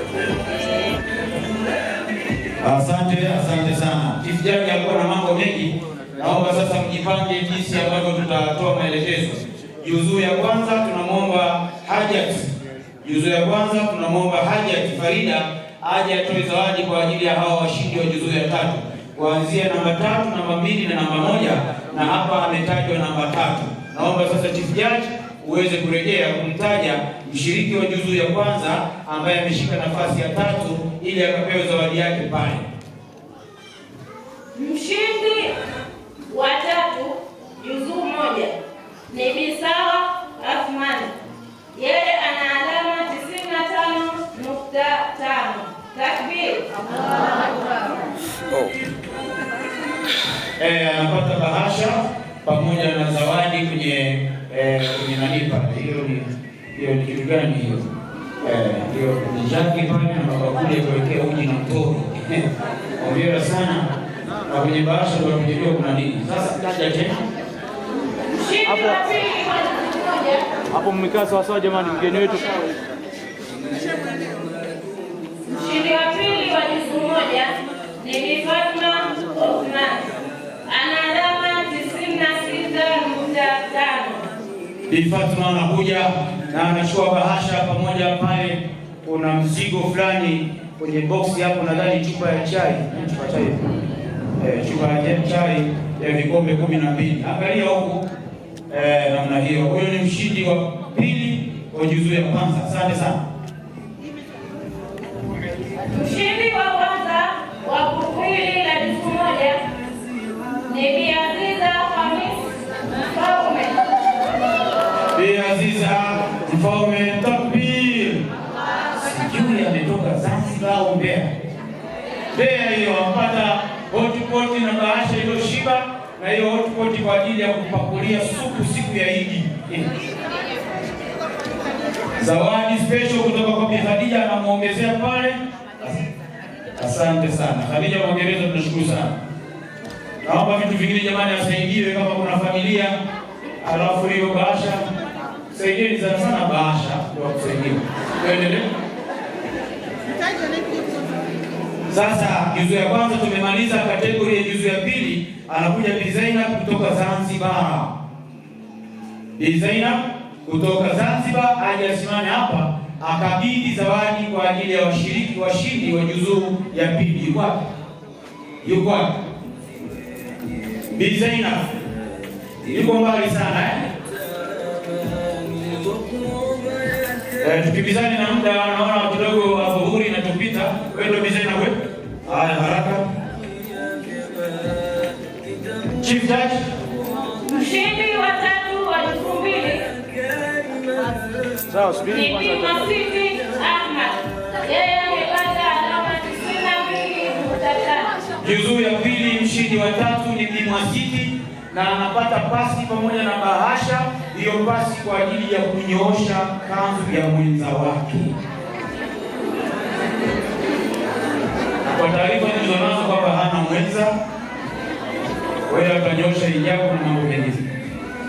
Mshindi wa pili ni Zuhura Shaban Said. Yeye ana alama 96.5. Zuhura anapata brenda ya kubredia. Naona pale kuna matunda ya mapapai, hiyo ni kwa ajili ya mapapai tu, na bahasha, na kazi itaenda kuendelea vizuri. Tafadhali angalia vizuri hiyo. Jamani, brenda kazi yake simejua, ina brand mpaka uji. Mshindi wa kwanza sasa Judge. Kwanza 2000 ni Bi Zayana Musa Madinga. Bi Zayana kutoka 97. Bi Zayana anapata ni mke wa shehe. Shehe nani? Msigala. Shehe Msigala takbiri. Nenda na ile kapokee pale. Nenda. Haya mambo yanayotakiwa hayo. Nenda pale muhaki mke wako na zawadi kutoka kwa Bi Khadija na bahasha. Sasa mume mpokee bahasha. Namna hiyo pokea na hiyo mizigo mingine weke kichwani. Usindikize kwa sababu umefanya kazi kubwa sana. Namna hiyo. Haya ndio mapenzi na upendo. Sasa tunakuja anayekuja kutoa zawadi kwa mshindi wa 3, juzu ya 3 ni Fatima Mwinyange. Mjumbe wa baraza mhadhiri wa chuo cha Mufti. Naomba tafadhali mashukuru na majura. Sheikh wa wilaya ni imamu na mke wake ni naibu imamu. Asante sana, mambo yanakwenda vizuri hapa. Judge, tukianza na mshindi wa 3 wa juzu 3. Mshindi wa 3 ni Bi Rehema Mwaigogo. Yeye ana alama 94. Bi Rehema Mwaigogo anapata pasi yenye kiwango cha juu, ni Philips hiyo, inanyosha mpaka viatu na bahasha. Hongera sana. Huyo ni mshindi wa 3 juzu ya 3. Karibu Judge. Mshindi wa pili Naima Badru. Yeye ana alama 93. Mshindi wa pili ni Naima, ametoka Mbeya, anapata brenda pamoja na hiyo. Na hiyo brenda kwa taarifa nilizopata ina brendi kila kitu mpaka chai. Ina brendi chai.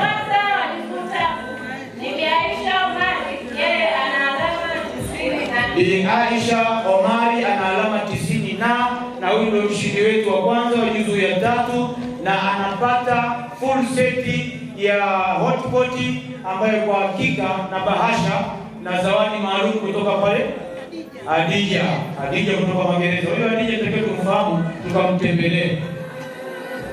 Asante sana mshindi wa kwanza juzu ya 3, umejinyakulia vitu hivyo. Sasa tunakuja juzu ya 4 ambayo anakuja kukabidhi mwenyekiti wa Kita Mbeya pamoja na Iringa.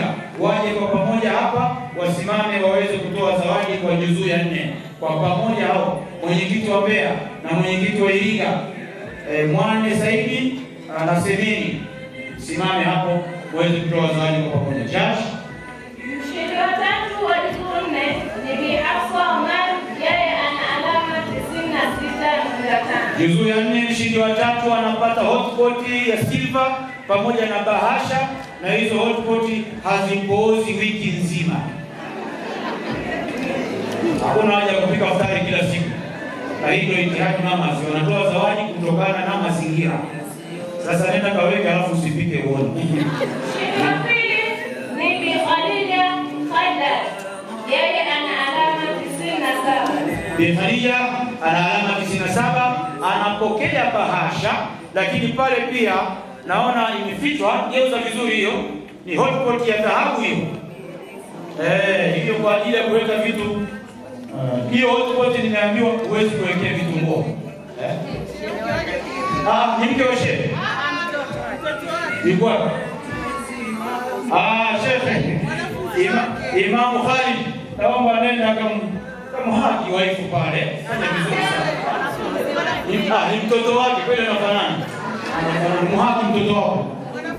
Au si mhaki kweli mwanafunzi. Sasa kama ni mwanafunzi itakuwa mtoe huo utaratibu. Kwa sababu ya upendeleo hiyo, mwalimu na mwanafunzi wake. Mimi nikajua ni mtoto wake au ni mke wake. Nenda pale mhaki unamshukuru kidogo kwa Ramadhani. Alafu niwaambie kitu kimoja, kumbusu mke wako mchana wa Ramadhani hakutekui nguvu wala hakuharibu saumu. Judge. Mshindi wa kwanza wa juzu 4 ni Bi Najibu Abdallah. Yeye ana alama 97. Hapa mshindi wa kwanza na wa pili wamefungana, isipokuwa vigezo na masharti vimezingatiwa. Sasa kwenye zawadi hapo kwenye kufungana mmeandaa hizo zawadi?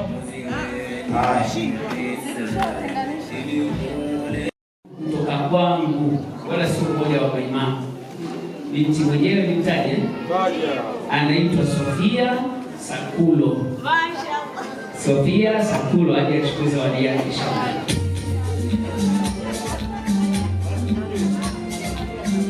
Sofia Sakulo, kwa taarifa tulizopata hajaolewa, hana mume, hana mchumba, na hii inatolewa sasa ndio posa yenyewe.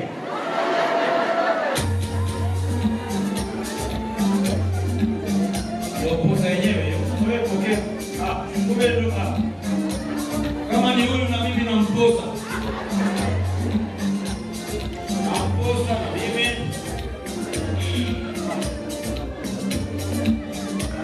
Ananithibitishia kwamba amenikubali.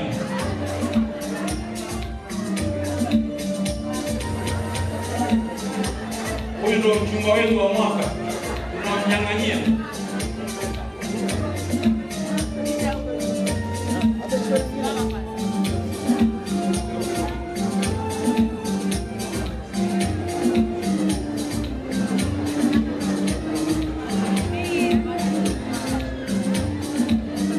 Huyu ndio mchumba wetu wa mwaka. Utanipa address yako eh? Nipa address yako. Matangazo, kabla ya matangazo, jambo letu litafungwa na Sheikh wa mkoa.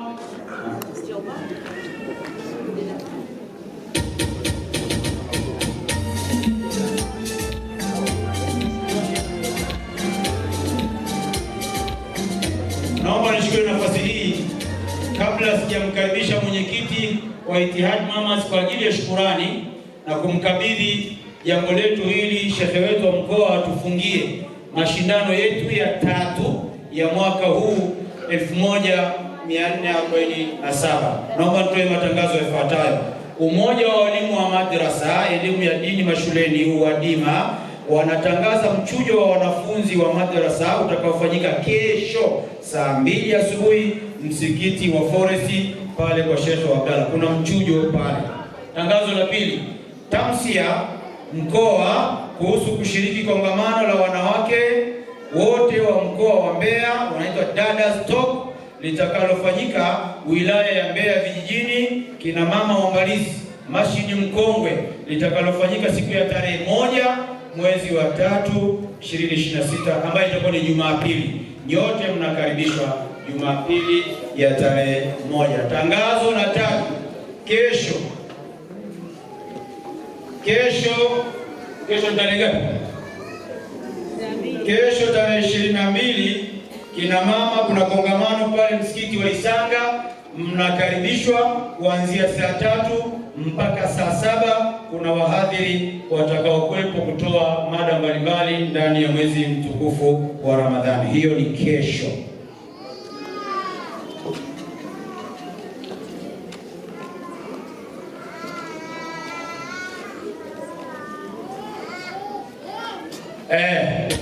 Kuna kijana kasilimu, tunamwomba aje hapa yule aliyosilimu.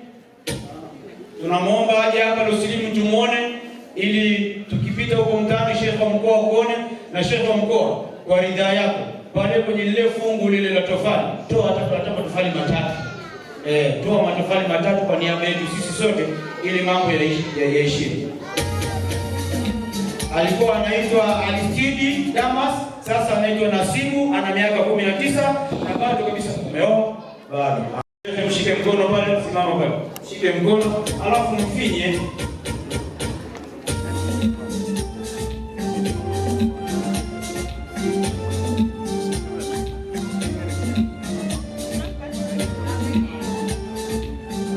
Asante sana kijana, amesilimu siku ya mashindano ya Qur'ani. Sasa anaitwa Nasibu. Nasibu, hongera sana, umepata nafasi ya kushikana mkono na Sheikh wa mkoa.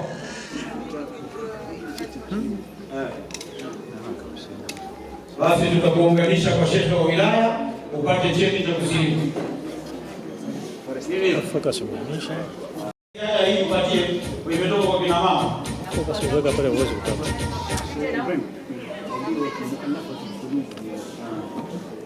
Hao wanaitwa muallafatu qulubuhum, wale ambao mwenyekiti Ijtihad Mamas au na jambo ndio kufanya kwa vijana, nenda pale pale, tumeruhusiwa. Na huo uzuri wa Uislamu, ukisilimu tunakufahamu hapa.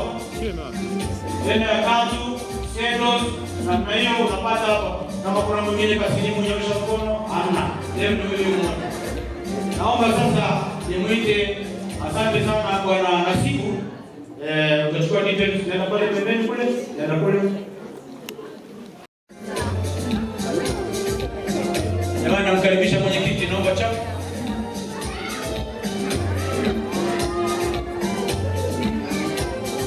Nasibu, ukishachukua details nenda kwa mama Nzongwe, atakufuturisha mwaka mzima.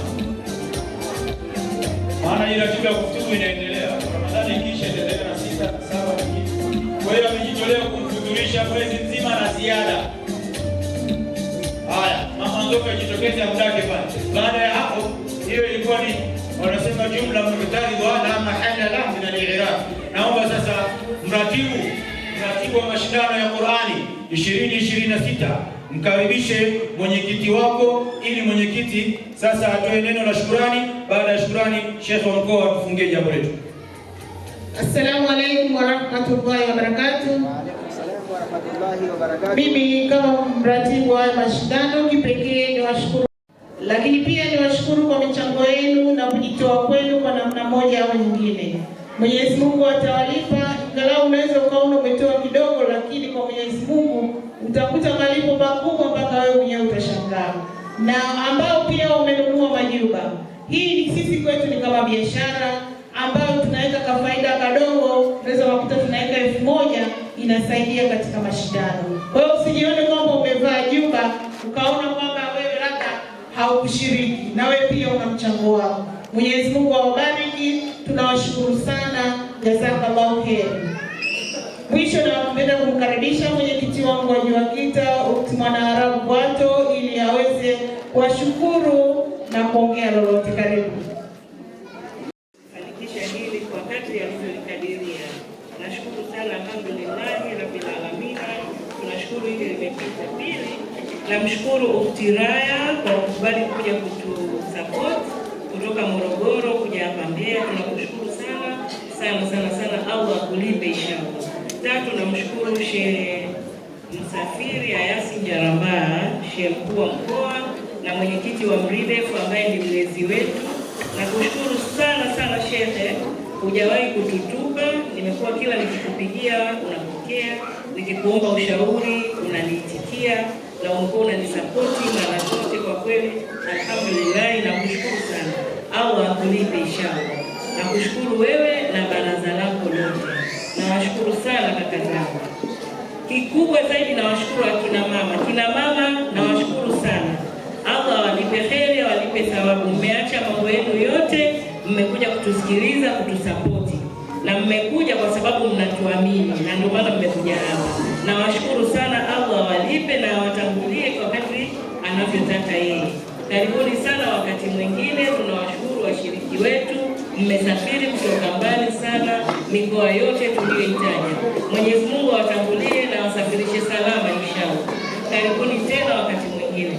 Asante sana kila aliyehusika. Asanteni sana Ittihad Mamas, kamati yangu. Nawashukuru sana kwa sapoti yenu na umoja wenu. Nawashukuru sana sana sana sana nyote mlioshiriki katika hili. Inshallah Mwenyezi Mungu awalipe thawabu katika kila mlicho